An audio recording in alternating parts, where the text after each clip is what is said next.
एक लड़की का शादी के लिए हमें फंड इकट्ठा करना है। उसके लिए हमें कितना एसआईपी करना पड़ेगा कि उसकी शादी के टाइम में जितना मुझे चाहिए पैसा आ सकता है।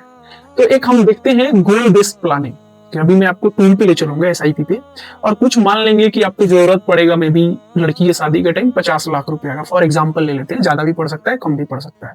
उतना के लिए हमें कितने का एसआईपी स्टार्ट करेंगे तो हमें 50 लाख तक पहुंच जाएंगे।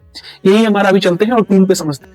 तो ये हम एसआईपी टूल पे आ गए हैं, ये ग्रो का बेसिकली है, आप भी जाके ऑनलाइन में सर्च कर सकते हो। अब यहाँ पे ना हम अमाउंट डाल के देखेंगे, ये वैल्यू आपके लिए बहुत इंपॉर्टेंट है, इसको याद रखना कि कितना आपको एसआईपी करना पड़ेगा। बहुत ही सिंपल है, बस एसआईपी आपको देखना है कितना का मुझे करना है। तो मैं एसआईपी को ना पहले 4000 रुपया कर देता हूँ, कम ज्यादा भी करके देखेंगे। और रिटर्न 12% के एक्सपेक्ट करते हैं, क्योंकि 12% ना मार्केट ने हमेशा दिया है। और जो अपना पीरियड है उसको हम कर देते हैं, हमें लड़की की शादी की जरूरत है तो 21 साल मान लें, 21 साल का मान लेते हैं। तो बहुत सिंपल है, देखिए 4-4 हजार रुपए का आप एसआईपी करते जाओ। 4-4 हजार रुपए अगर एसआईपी करोगे आप लगभग 21 साल में 10,08,000 रुपया आप डालोगे उसमें, और जो मार्केट से रिटर्न है ना लगभग 31 लाख रुपया आपको मिलेगा। और ये आपका लगभग जो आप इन्वेस्ट करोगे वो लगभग बन जाएगा 41 लगभग 42 लाख रुपया। तो इतना भी ज्यादा खतरनाक चीज नहीं करना है हमें। एक आज लड़की पैदा हुई, उसके नाम से एक एसआईपी डाल दिया 4000 का, 5000 का, धीरे धीरे करके हो जाएगा। क्योंकि बाद में अगर आप नहीं करेंगे ना, तो मान लीजिए आज आपकी लड़की की शादी करना है, आपने एसआईपी नहीं किया है, तो क्या करोगे आप? आपके पास कितना है, आप क्या करोगे? बैंक अकाउंट में रखोगे सेव कर करके। बैंक अकाउंट आपको कुछ बढ़ाता नहीं है। या तो आपके पास ऑप्शन है, आप कर्जा लो, महाजन लो, खेत बेचो, जो भी है वो करके अपना बेटी का शादी करो। लेकिन अगर आप छोटा सा एक इन्वेस्टमेंट स्टार्ट कर दें उसी टाइम से पैदा होती ही, तो वो फिर बन जाएगा। दूसरा एक और देखते हैं एंगल कि अगर रिटर्न ना थोड़ा सा मेरा बढ़ जाए 2-3%, 4-5%, तो क्या हो जाएगा? म्यूचुअल फंड्स ने ये 12% जो मैं ना कंजर्वेटिव होकर ले रहा हूँ इतना दिया ही है। अगर लॉन्ग टर्म 20 साल का आप रिटर्न देखोगे म्यूचुअल फंड का तो दिया है। थोड़ा सा रिटर्न से प्ले कर दें, अगर ये 12% बढ़ के रिटर्न 13% हो गया ना आपका, थोड़ा सा ये 13%, तो ये 47 लाख हो जाएगा, 47.5 लाख। और ये 14% हुआ ना तो लगभग ये 54 लाख सेम आपका अमाउंट बन जाएगा। और 17% अगर ये हुआ ना, लगभग 17% पे 80 लाख ही बन जाएगा। तो वही है कि अगर मार्केट अच्छा रहा, रिटर्न अच्छा मिला तो इतना भी बन सकता है। लेकिन आप बहुत ज्यादा सोच के नहीं चलना, हमें चलना है कि भाई 50 लाख की हमें जरूरत है तो हम यहाँ पे 4,500 डाल दें। दूसरा एक और ऑप्शन है, जैसे ही आप एक लमसम बोलते हैं, यहाँ पे अगर आप मेरा कर्सर देख रहे हो तो यहाँ पे लमसम है। लमसम मतलब एक बार हमने इन्वेस्ट किया और बस भूल गए, अब हम पैसा उसी टाइम पे निकालेंगे जब मेरे लड़की की शादी करना है। वहां पे देखते हैं, अगर हम यहाँ पे तो 4-4 हजार हर महीने डालना है, वहां पे एक बार डाल के छोड़ देंगे तो कितना पैसा बनेगा 21 साल में, देखते हैं। अब मान लीजिए ये एक बार डालना है, ये महीने डालना ही नहीं है, तो यहाँ पे हम थोड़ा सा बढ़ाएंगे और इसको कर देंगे 2 लाख। 20,000 हो गया, 2 लाख हो गया। अब 2 लाख रुपया एक बार डाल के भूल जाइए और ये आपका 21वें साल में 21 लाख बन जाएगा, मतलब 19 लाख का रिटर्न बनेगा।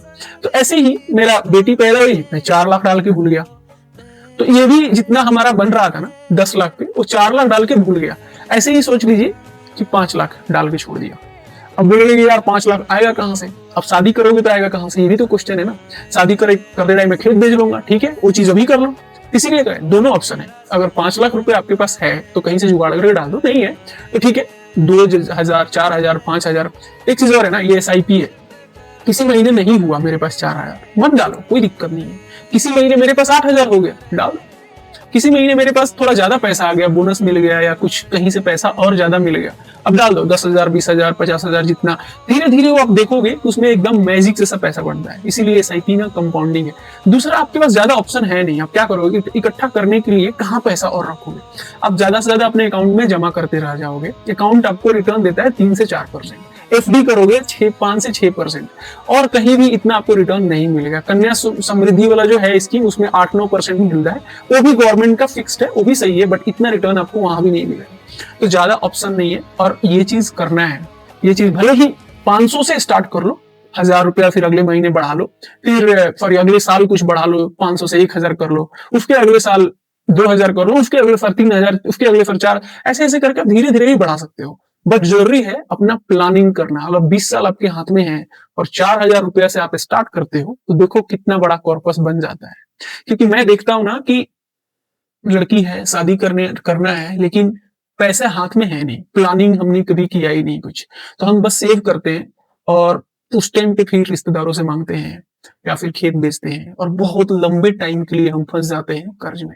भरते रहते हैं। तो सोचो आप कितना जिंदगी अपना दे रहे हो एक शादी करने के पीछे। तो ये प्लानिंग बहुत जरूरी है और सबके लिए। ये तो एक एग्जाम्पल है कि मेरे लड़की शादी करना है। आजकल के जमाने में पढ़ाई लिखाई, जैसे लड़का है उसके शादी में भी बहुत खर्चा है।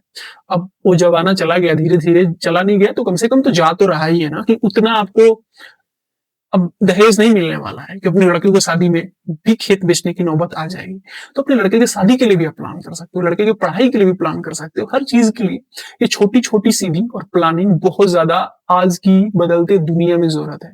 थोड़ी बहुत अपना फाइनेंस के बारे में, पर्सनल फाइनेंस को सीखना पड़ेगा, क्या क्या एसेट क्लास है सीखना पड़ेगा, और फिर उसके बारे में हमें जानकारी लेके और आगे की इन्वेस्टमेंट करना पड़ेगा। ऐसे ऐसे मैं वीडियो लेके आता रहता हूँ। चैनल पे जाओ, सब्सक्राइब करो। फिर मिलते हैं नए वीडियो में नए टॉपिक के साथ। Thank you.